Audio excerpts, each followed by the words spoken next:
Akala ko Lunes ng kahapon, Martes ako.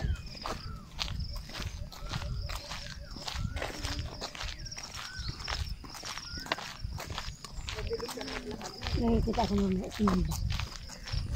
Ay, pag Martes ba na ano? Sabi sa akin, nagja-jogging ka na pala ulit. Kaya na ako nagja-jogging na papasama lang ako pag gusto ko sa mama.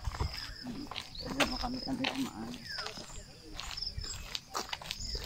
Pag-aakit ka dyan, diyan ka sa ibabaw dyan.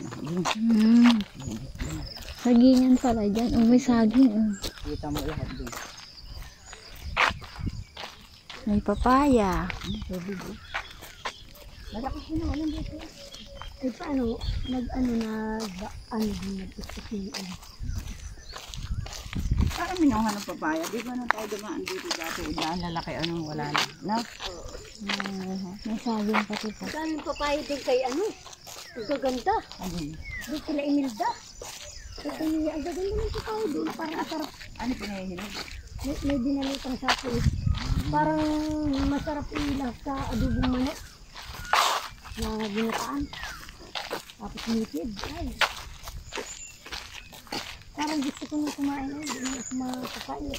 Nakain sa bawal din. Ah, bawal kaya naman ako. Siguro mahangin. Dahil bawal din naman. Hindi na.